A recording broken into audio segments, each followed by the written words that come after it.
Ժողովուրդ ջան, մենք այսօր գտնվում ենք մի այնպիսի իրավիճակում, որ Հայաստանի Հանրապետություն ամեն ինչ որոշվում է ոչ թե օրենքի շրջանակներում, այլ մի մարդու կամայական որոշումների արդյունքում։ Հայաստանի Հանրապետության բանտերը լեփլեցուն են քաղաքական բանտարկյալներով։ Շատերը գտնվում են տնային կալանքի տակ։ Ու այս ամենը խոսում է մի բանի մասին, որ Հայաստանի Հանրապետության գործող վարչապետ Նիկոլ Փաշինյանը բացառապես գործում է իր վախի շրջանակներում եւ վախենալով մարդկանցից, վախենալով իր աթոռը կորցնելուց, փորձում է զրկել մարդկանց խոսելու իրավունքից։ Հայաստանում 86 օր հետո չի լինելու ոչ մի քաղաքական բանտարկյալ։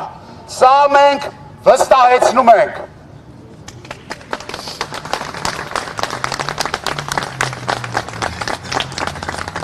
Հունիսի 8-ից հետո Հայաստանի քաղաքացիները ապրելու են ուժեղ Հայաստանում, որտեղ հարգված է լինելու մարդու հիմնարար բոլոր իրավունքները, որտեղ մարդիկ չեն դատապարտվելու իրենց կարծիքը արտահայտելու համար, որտեղ ոչ ոք իրավունք չի ունենալու նսեմացնել հայ առաքելական եկեղեցին եւ մեր հոգեվոր հայրերի պատիվն ու արժանապատվությունը։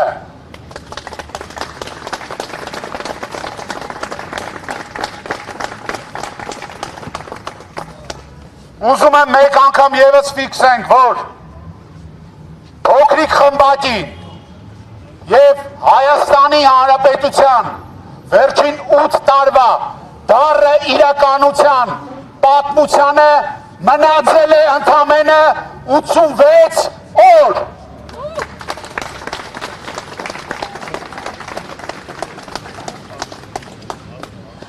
Այսօր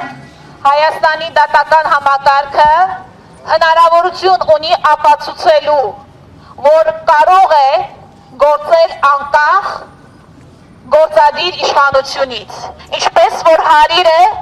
ժողովրդավարական պետությանը։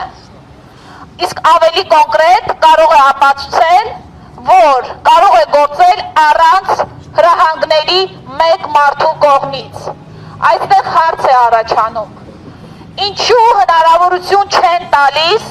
որպեսզի Սամվել Կարապետյանը հայ ժողովրդի համար ստեղծի 300,000 աշխատատեղ։ Ինչու հնարավորություն չեն տալիս, որպեսզի Սամվել Կարապետյանը հնարավորություն տա երիտասարդներին ձեռք բերել մատչելի բնակարաններ։ Պարզ է, որովհետև այս իշխանությունները չեն սպասարկում Հայաստանի շահերը։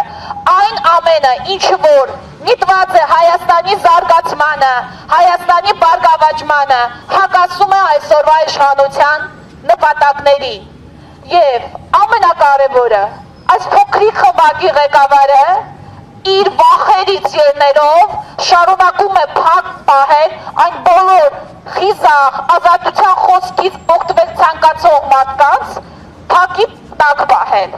Այդ թվում Սամվել Կարապետյանին, մեր հոգևոր հայրերին, լրատվամիջոցների ներկայացուցիչներին, սա ոչ այլ ինչ է, քան վախի դրսևորում։ Այս վախի մթնոլորտում փորձում են մարդկանց պահել, համոզել, որ ոչ մի բան մեզանից կախված չէ։